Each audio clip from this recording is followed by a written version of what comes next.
teacher, and we also spoke about the activity-based curriculum, which is the opposite of the teacher. And we said activity-based curriculum focuses on the activities of the children, what the children do and they learn most. And we practically look at some traditional games in Ghana, which we used to do by then, not now, by then. And we were trying to see how those games, those activities really inculcate knowledge, attitude, and values and skills into us, which we thought we are having fun, but it's not just for fun. There's a whole lot of learning behind these games that we used to do. Then we move on to the core curriculum, where we said the core curriculum is curriculum that is made compulsory.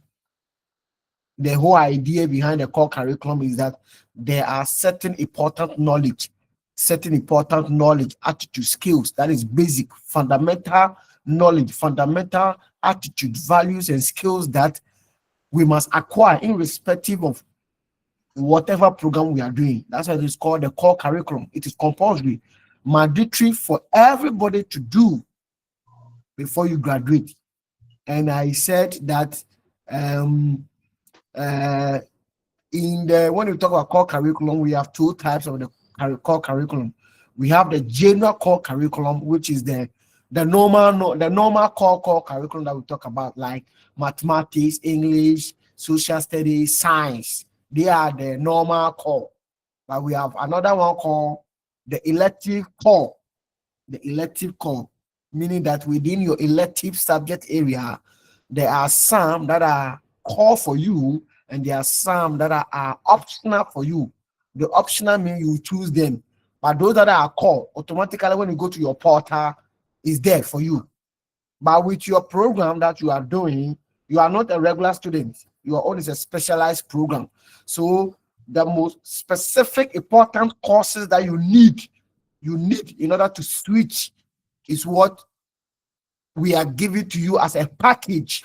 So you people, you don't have any autonomy, you don't have any freedom, you don't have any choice to decide that I will do this course or I will not do this course, or go to the portal and choose. Okay, for me, this semester I will do A, B, C, D. I will not do this one. You don't have that freedom. Your own is a package course.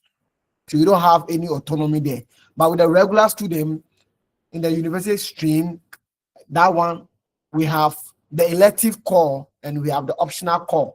So the optional course is elective core. The moment you log into your portal, that one, it is there. You can't do anything about it. Then the other ones are there for you to select, add them to it. Let's move on to the integrated curriculum. Integrated curriculum. The whole concept of integrated is when two or three things are mixed up.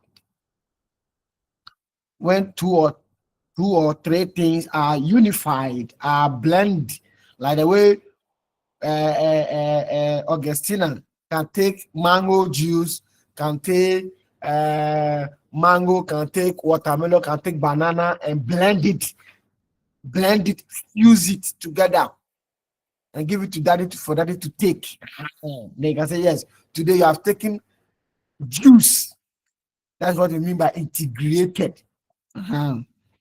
Now, the whole concept of the integrated curriculum is about blending, fusing, or unification of discipline, meaning that we are going to do a particular curriculum, but in the process of doing that particular curriculum, we can see a little bit of this inside it, a little bit of this inside it, a little bit of this inside it, a little bit of it. So when you look at that particular curriculum, you can see that in its nature, in its formation, for us to bring up that particular curriculum and give it a name that this is a curriculum, you can see a little bit of other subject in them, a little bit of other subject areas in them. When that happens, we call it integrated curriculum. Integrated curriculum. It is the blend, is the unification, is the fusion of subject area from other subject discipline. Dr. Fintin. Yes, boss. Were you able to collect your script? I did my own. And I know, so I called Abigail in the afternoon. And I told her that my piano will come for us. Okay. So he asked me. I said we are three. So I'm going Shepa and Roma. Class, hold on.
Class, sorry, okay. I had emergency. Sorry.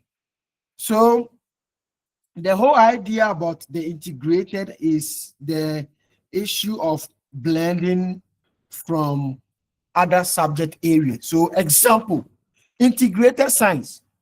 We all know integrated science. And we can clearly see that in integrated science, that subject that we did in SHS, it has biology, it has chemistry, it has physics, it has agric, it even have uh, earth science, space science, electricity, all those things inside. Even when you take social studies at SHS, social studies, you see a little bit of science and technology. There's science and technology. There's a topic called science and technology. There is marriage. There is a little bit of economics, production. There is geography there. Types of rocks is there. Sociology. You see anthropology. That tells you that although it is a curriculum called social studies, and it has a subject name. It is also called a core curriculum, but in the process of creating or in the process of forming that curriculum, it take the form or it take the nature of integrated. When you take business management, in business management that we did at SHS, you see a little bit of economics, you see a little bit of accounting, you see a little bit of ICT because there's a topic called information technology in business. Although it is a subject, a course, a curriculum called business management, and it is subject-based curriculum. It is also elective core for the business student. But in the process of forming that curriculum, it has other subject areas, or we can see other subject areas in business management. In that nature, it is called integrated curriculum. It means that a little bit of knowledge issues is drawn from different subject area to form that curriculum. So we call it what? Integrated curriculum. Do you have any typical example at your school that you can give to us? Any typical example? Hello, class.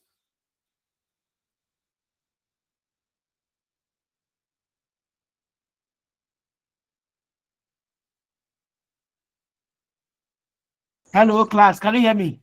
Yes, please. Yes, we can Yes. hear you.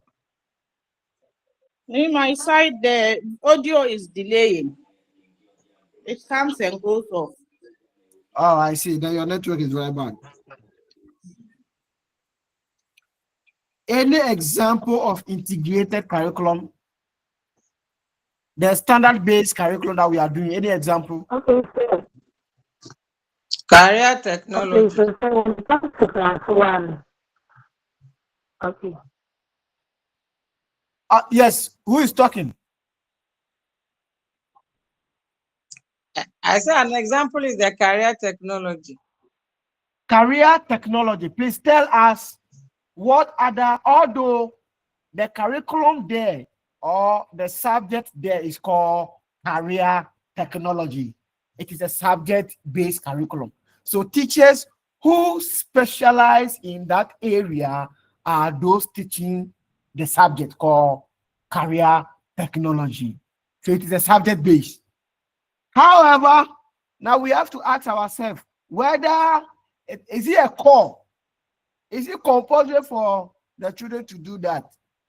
I mean, Yes, it's a in their core. grading system, is it compulsory? Then you ask yourself, is it integrated? So you are saying it is integrated. Tell us other subject areas that we can see, other knowledge that we can see, and we can say that, oh, this one, it is in this subject area, so it is integrated. So we can find bits of that is the pre-tech previously.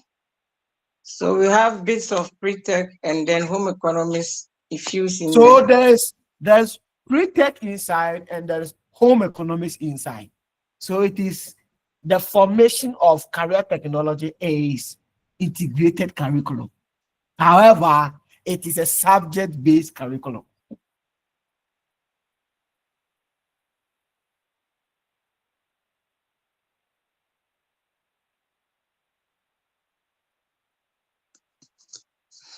All right. Yes, Samuela.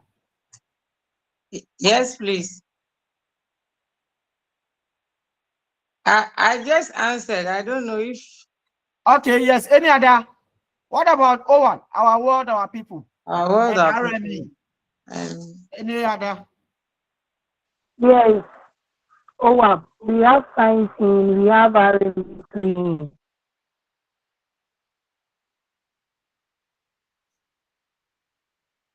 We have what? We have science and we have RME in the O1, which is Being put our world, together. our people, which in a way it is Yes, like social and a little studies. bit of ICT. A little bit of ICT. All right. So that is what we mean by the integrated curriculum. Integrated curriculum. So you can see that it is a curriculum.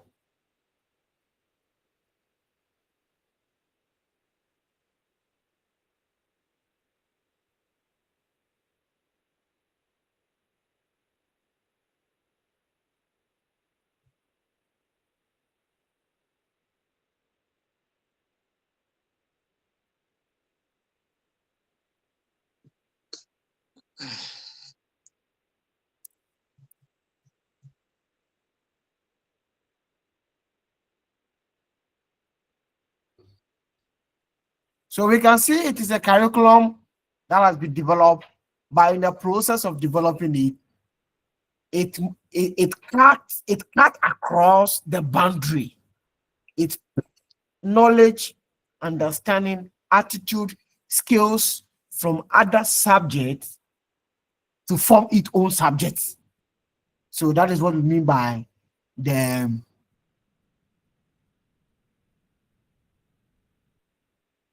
integrated curriculum. Yes, any question? Any question that we can move on? Any question? Can you hear me clearly? Yes, please, we can Can hear you hear me you. clearly? All right. We have different types of the integrated curriculum. At your level, I'll not teach you. So let's move on. I'll not teach you. It's okay. Just that it has some pictures there, so you must just read and just understand, but not necessarily. Just know that we have integrated curriculum. That is all. Let's move on to the advantages of integrated curriculum. Now, one importance of having the integrated curriculum is it helps students to have a coherent view, to have a clear picture of the subject that they are learning, that they cannot clearly tell that, oh, this is connected to this one, this is linked to this one, this is a branch to this one. They have a clear picture of what they are learning.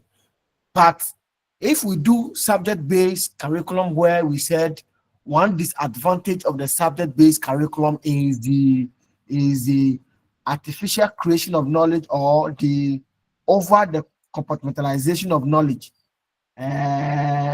Subject-based, this one, over compartmentalization of knowledge or artificial creation of knowledge, where we said that although because we want to have more subjects, the curriculum is divided into specific different subject areas.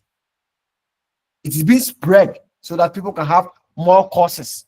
But in actual fact, it can be put together. It can be put together so that we can have a coherent view. When those small subjects are being put together so that we don't have a lot of subjects, then it now becomes an integrated curriculum. And one advantage of having that integrated curriculum is that it helps the children to have a coherent view of the subject, have a broader picture of what they are learning.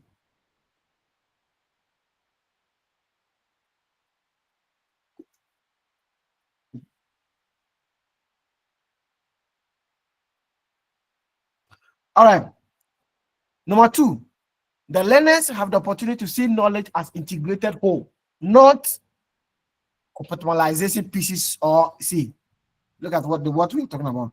The children have the opportunity to see knowledge as integrated, so that when they are solving a problem, they don't just lie on one area to solve the problem. Knowledge from different areas are brought together to solve the problem. And that is why when you go to most of the parliament, let me take a typical example of the USA cabinet members. You can see people who are into economics. You can see people, real economics, or not anybody who just do anything and just as a person to come and hold a position of a council. No, real economists, real finance, real religious people. So they don't just stand up and take decision, just one person stand up and take. No, before a decision is being taken, they look at the four corners of the issue. The four corners of the issue, try to find possible best solution. So they'll ask those in religious perspective, what is their view? What is the morality talking about? In the perspective of Christ or Allah, what is it saying? Sociology people will come in, anthropology people will come in terms of society, what do you think? So they will take perspective from all these four corners of the issue. Then they'll have a concrete evidence before they make a decision. But in our world, typically in Africa and typically in Ghana, is not the same. We learn in isolation. We don't learn as integrated. Even when the teachers come, they don't teach in they don't teach in a way of integrated. They teach in isolation. All right. Now, number four, it allows problems to be tackled holistically and therefore ensure more comprehensive and complete solution to the problem. I think I've said this already. It allowed the problem, it allowed the issue to be tackled, to be addressed holistically, completely, because we have a comprehensive and complete solution to the problem. Number 6, look at number 6. Teachers are expected, or the children, the learners are expected to understand the connection between the different sub-discipline. I mean, the different. So if we take career technology, critically, we the teachers know that career technology has a little bit of this, a little bit of this. But what is the connection? Pre-tech and VOTech. What is the connection? It's what we need to teach. The clear connection between those two things there. And that's the reason why it is important to have integrated curriculum. I mean, it's very, very, very important. It's very, very important. All right. Few disadvantages.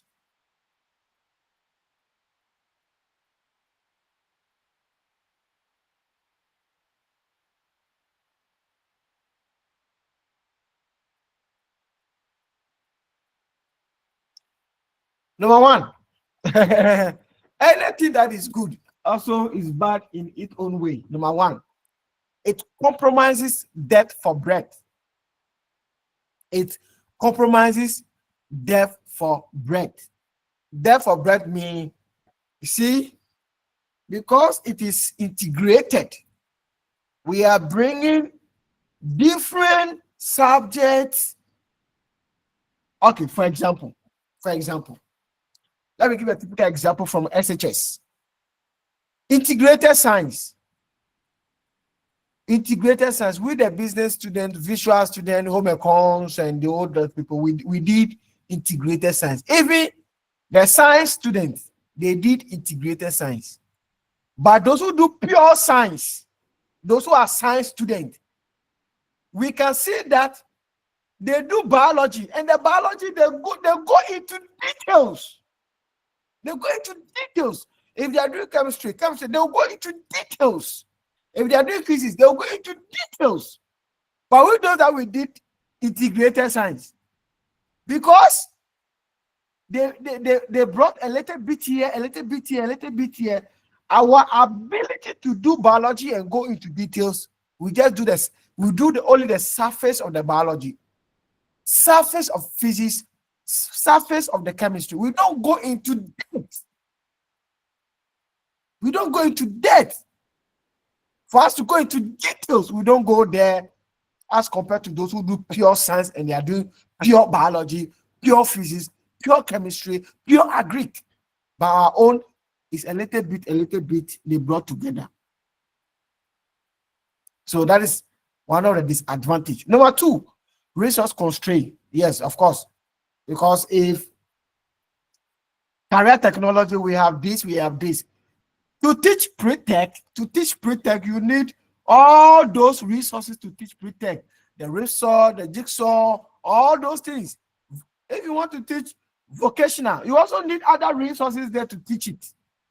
Even when we take integrated science, if you are teaching physics, you need TLM for physics. If you are teaching chemistry, you need TLM for physics. So ability to get TLM and any other resources to enhance effective teaching and learning, it becomes what? A problem. It becomes a problem. Number 3, it put more demand. It put more demand on teachers and school administrators. I remember very well, very well, when I was in my hometown and I was in school. The lady who taught us science, the lady who taught us, Madam Lucy, I will never forget her. We were learning chemistry. The bond, covalent bonding, and the rest. In fact, the element of atomic nature, the neutrons and the electrons, that particular topic, in general science, that time it is called general science. They taught us the woman have to come back, teach us again, have to come back, teach us again, because there was a lot of mistakes. And the problem was that she is not good in science. But that time, they do class teaching. They don't do subject teaching. Subject teaching means if it is mathematics teacher will come and teach. But that time, they were doing class teaching. So if you are a class teacher, you teach all the subjects. And she was struggling. So if we do integrated curriculum, when I came to SHS, when I came to SHS and I went to Temamedas. I went to Temamedas before I moved to Temapresec. Integrated science. When it is time for integrated science, they do a timetable in the way that physics is there, biology is there. So it is time for physics. We'll go, physics teacher will come and teach us. But in other schools, I know one teacher teaches physics, chemistry, biology. So now when you put a lot of stress, you put a lot of stress on the teachers. So it's a disadvantage. It's a disadvantage. All right. Please, any question?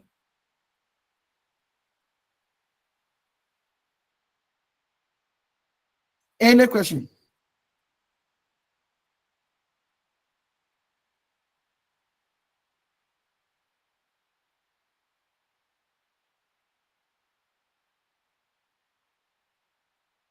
Hello, any question? No, please. Yes, sir.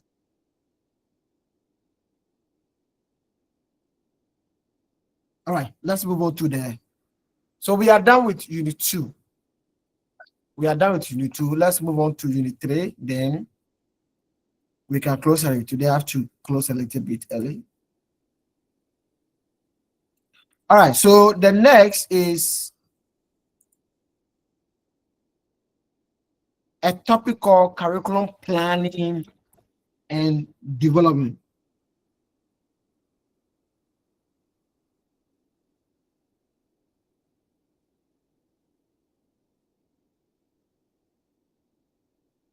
Curriculum planning and development.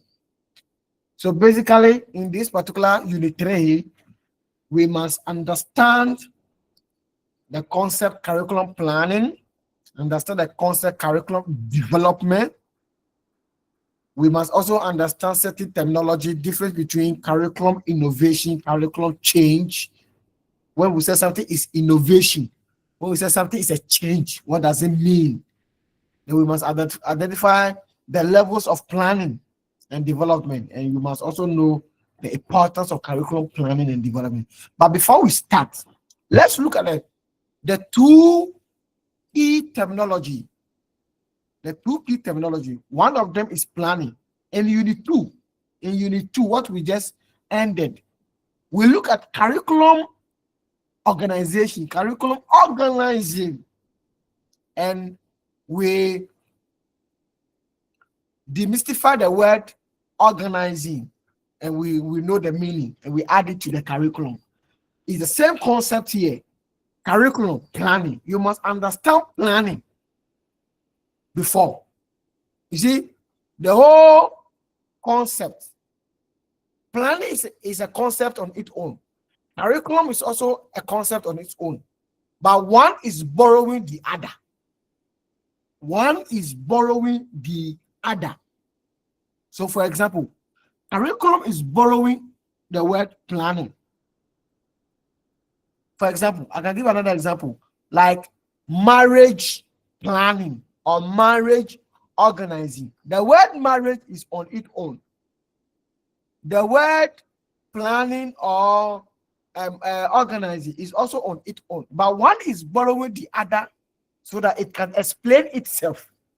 So if we say marriage planning, marriage is there, planning is also there, but we are now borrowing the word planning to explain the marriage. So the marriage planning is something like that. So in the same way, curriculum is borrowing the word planning in order to explain itself. So if you know what is planning, then you can define curriculum planning. So from your fundamentals of business or introduction to business, the one that you are doing, where you were taught the four critical functions of management to ensure effectiveness and efficiency. What is planning? Yes, class.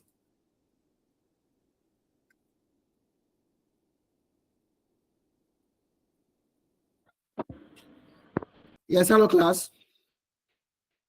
Planning means thinking ahead and organizing what needs to be done.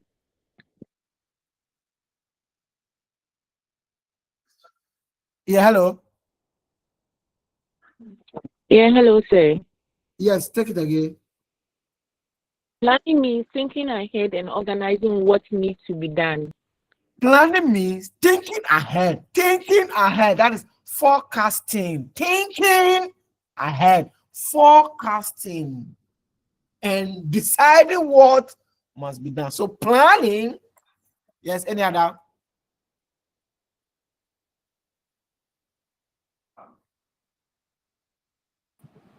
Hello, sir. Yes, go ahead. Planning is deciding on and making arrangements for something in advance. Something in advance. Something in advance. Something in advance. Something in advance. Thinking ahead. So the two words I'll pick from your submission is thinking ahead, in advance, forecasting, making decision. So planning is about making decision. Planning is about making choices. Now let's relate it to curriculum planning. Me, that's how I teach. That's my teaching style. When you see concept, you have to understand the concept one by one before you bring the two concepts together. Otherwise, you can't really explain them. You can't really explain them. So always, when you get concepts to explain, understand them, especially when you have two concepts. One is borrowing the other to explain itself. That's how you have to take it. Anytime you have two concepts, it means that one is borrowing the other to explain itself. So understand the two concepts differently, then you bring them together. You can explain any concept that you see. All right, so let's add it to curriculum. What do you think would be curriculum planning?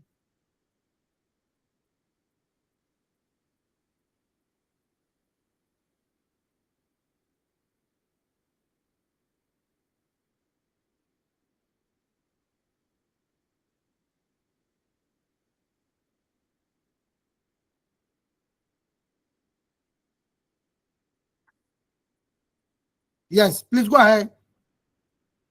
Go ahead. Okay, so I think curriculum planning will be it's a process of organizing what, how, and when learners will learn in school.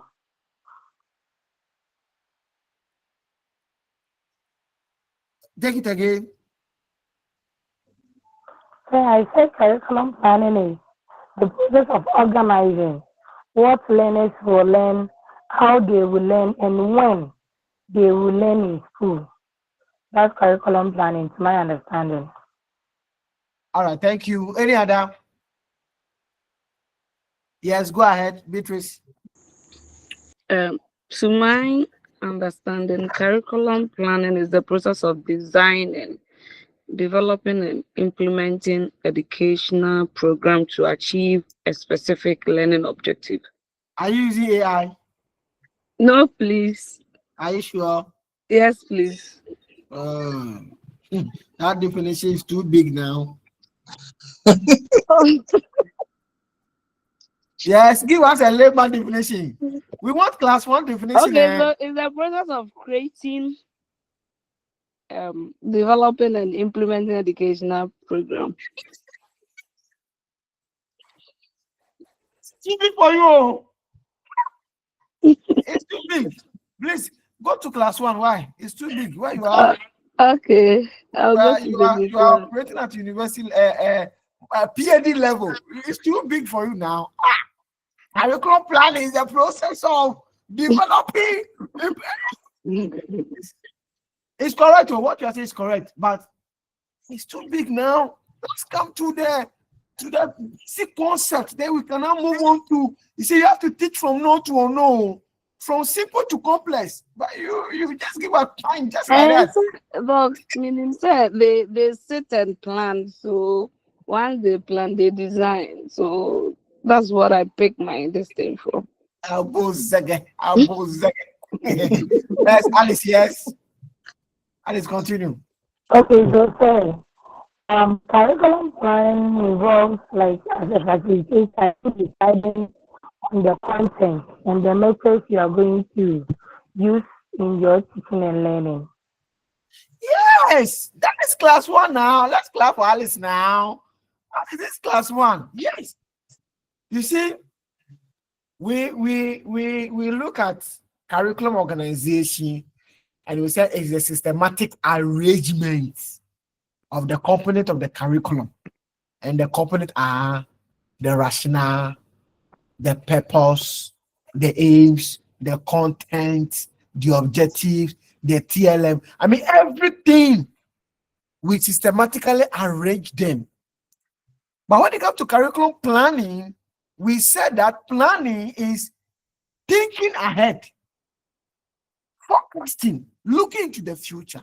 So curriculum planning is basically the process by which the authorities, I mean the stakeholders, have sat down, think about it, what we should learn, that's the content, how we should teach, the type of TLM we should use.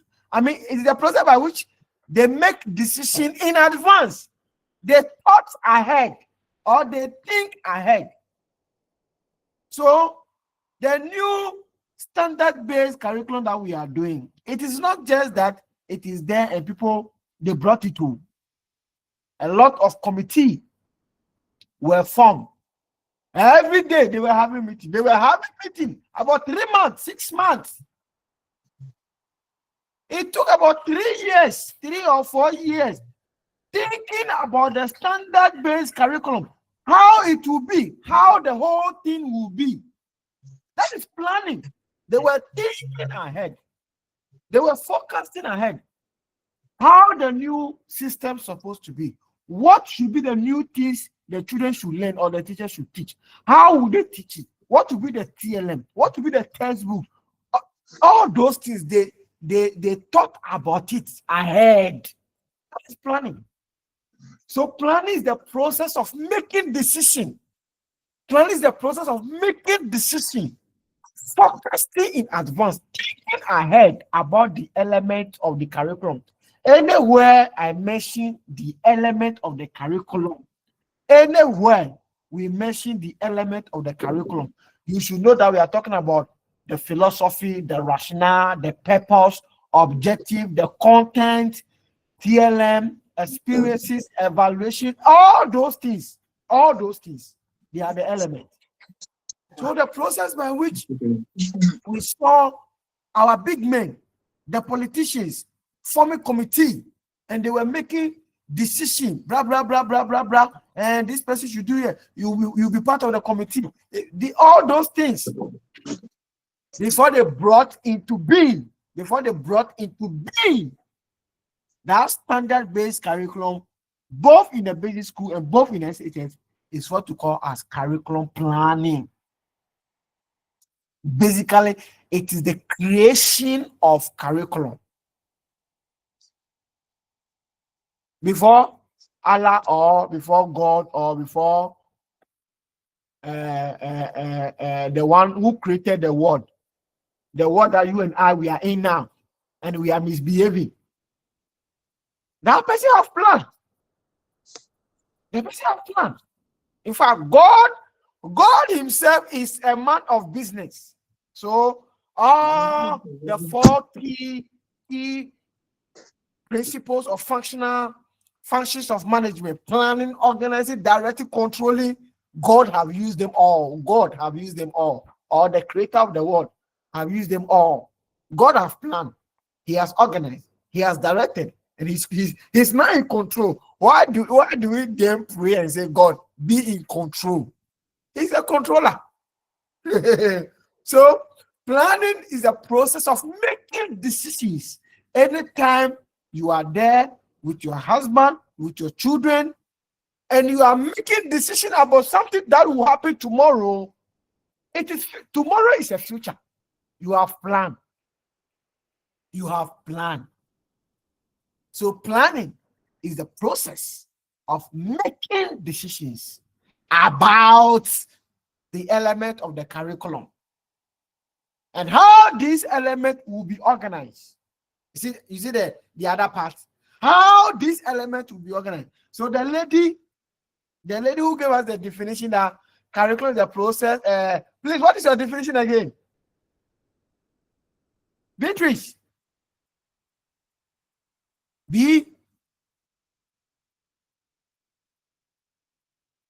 Doc, Yeah, what is your definition again? Take your definition and I will explain to the class. Take it again. I said is the process of designing. So there is a process of designing. So they will make a decision about the blueprint. She used the word designing. So we said that curriculum design, it is a blueprint. So when they are developing the curriculum, they will make a decision which of the blueprints should we use before because when you are going to construct your house, you will now ask the constructors or the architects what type of design do they have for your house, and you will make a choice. You will make a decision on the type of a design you will go and pick for your dress or your house. So in curriculum planning, they make a decision of designing. Yes, number 2, continue. Developing. Developing. We will come back to that one. So that particular word, keep it. Developing. We're thinking about the word and the meaning. Development. We're thinking about it. Yes, next. Implementing. Implementation. So in the process of the curriculum, when they are planning, they also make a decision about the implementation. How teaching will be, how learning will be, how the children will be assessed. What form of assessment? Are they going to write BEC or no BEC? All these things, they make a decision about it. And it's part of the planning. Do you have another word again? No, please. All right. So it's a process of designing, developing, and implementing. So Beatrice, you can make your definition in this way. Curriculum planning is a process of making decisions about curriculum designing, curriculum developing, and its implementation. Then you are good to go. If you just say it's a process of designing, that one, No, please, can you repeat? I said, make it this way. It's the process of making decisions about curriculum designing, because planning is about making decisions, or planning is about focusing into the future or thinking ahead, or curriculum planning is the process of thinking ahead of the curriculum designing, development, and its implementation. In that one, you are correct. All right. Please, any question?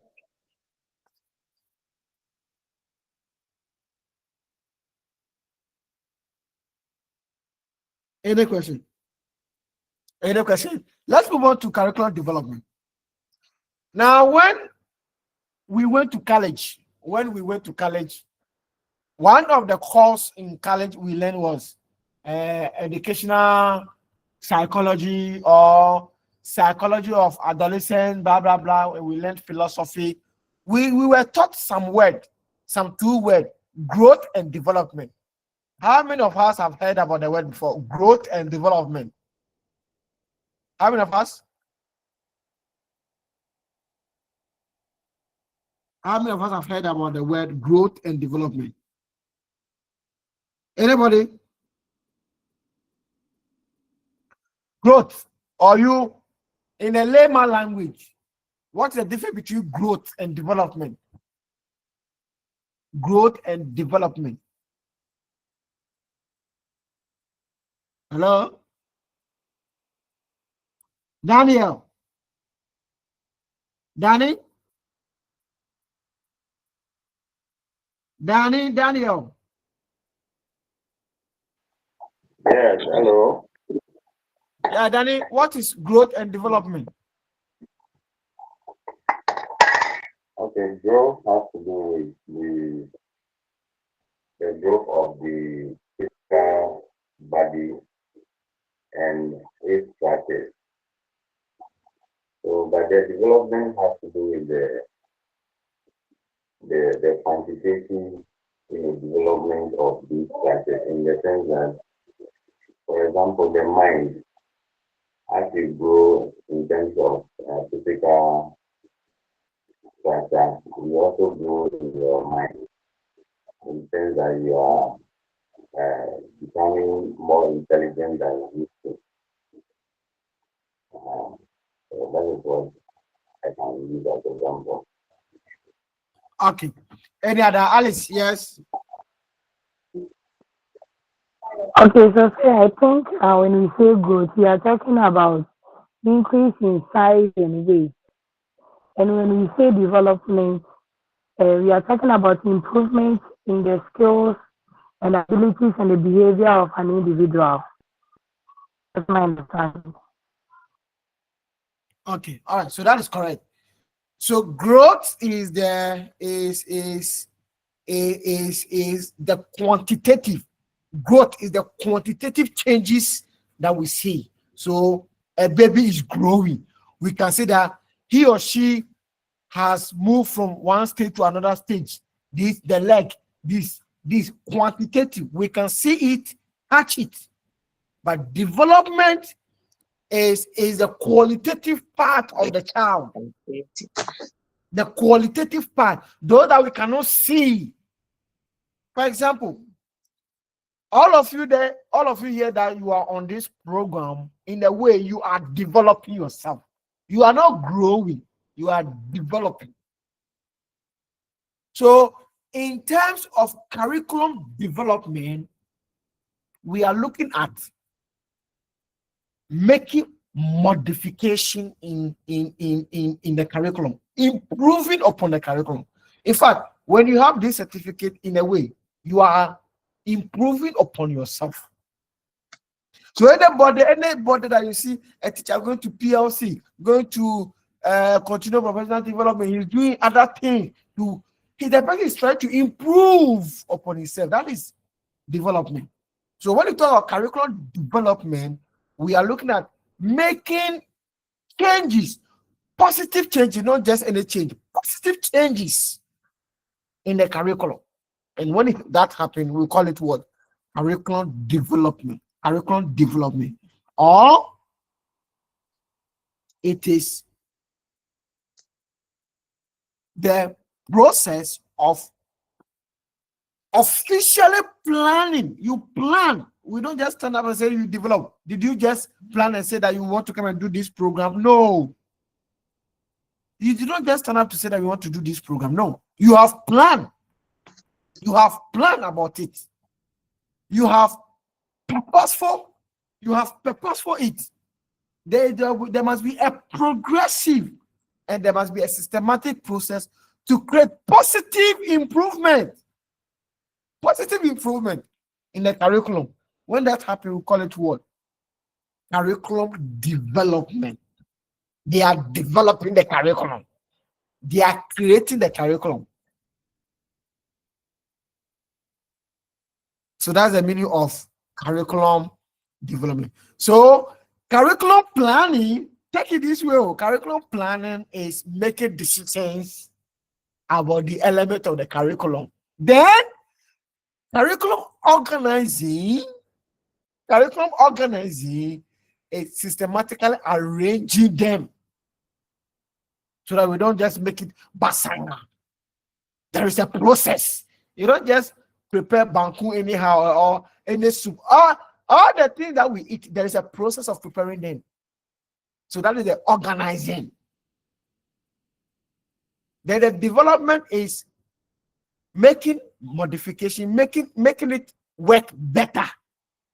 So I'll be asking you, what is curriculum directing and what is curriculum controlling?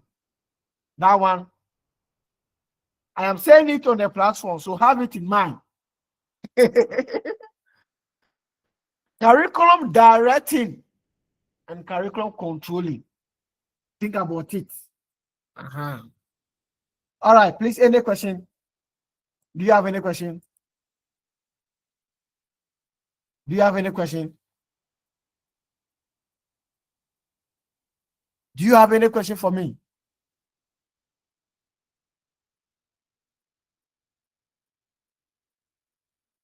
Do you have any question for me? Silence me concern. Yo. All right. Let's look at the last one and we close, okay? Difference between innovation, change. They are not the same. Curriculum, innovation is not the same as curriculum, change. Curriculum, innovation is not the same as curriculum, change. There are differences. Innovation, something new. Innovation, bringing something new into the educational system. Change, making a complete overhaul. We are changing the system. You are making a complete overhaul. Innovation, something new.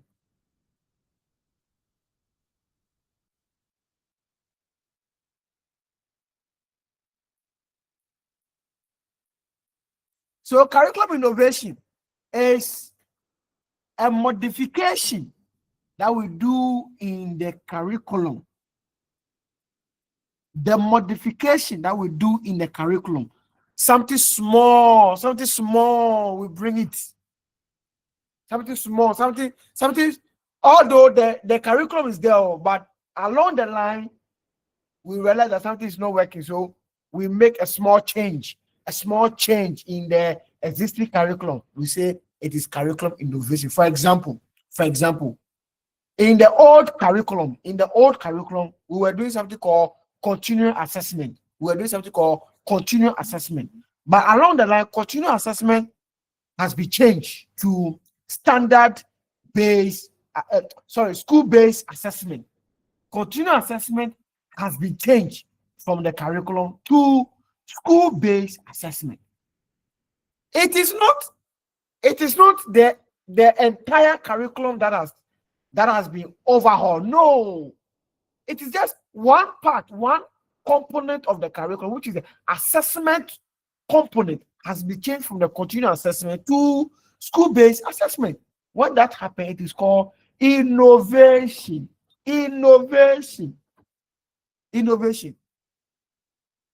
So when the modification in the curriculum is small, something small, we call it innovation, something new, innovation. But when the modification in the curriculum is so big that the entire school system is being changed, then we call it what? Curriculum change or curriculum reform. We call it curriculum change or curriculum reform. All right. So changing from the old curriculum, which is the objective-based curriculum, to the new curriculum, which is the standard-based curriculum, it is an example of a curriculum change. So now, the new standard-based curriculum that we are having now, if a component, let's say a topic in career technology has been modified, what do you think will be the name? Hello, class. I'm giving you a typical example. The standard-based curriculum now is a new curriculum that we are doing now. Let's take a career technology. Let's say one of the topic in the content area of the career technology, there was an issue and they said they should make modification inside. What name will you give to that? Yes, Kobina. I think that one is curriculum innovation. That will be a curriculum innovation. That's correct.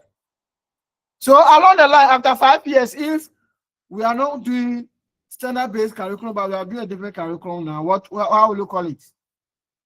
Curriculum Curriculum what? change. Reform. All right. So we'll end here today. Sunday, we are meeting at our normal time. Sunday, we will meet at our normal time, and we will continue from the levels of curriculum planning and development. Then when we are done with this one, we'll move on to unit 4. In fact, we have only 5 units. We have 5 units to do, then we are done with the course. So we'll meet Sunday, our normal time. Do continue with unit 3, continue with unit 4. Then within the week, we'll meet again on Wednesday and Thursday to finish everything. Then I will give you the areas for the exams. All right. Thank Is there any question for me? No, please. All right. Thank you so much. I'm sending the slides to you on the platform right now. The remaining part of the slides. So kindly get them and start reading. All right. Bye-bye. Bye. Thank you.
Why? Is that internet no again?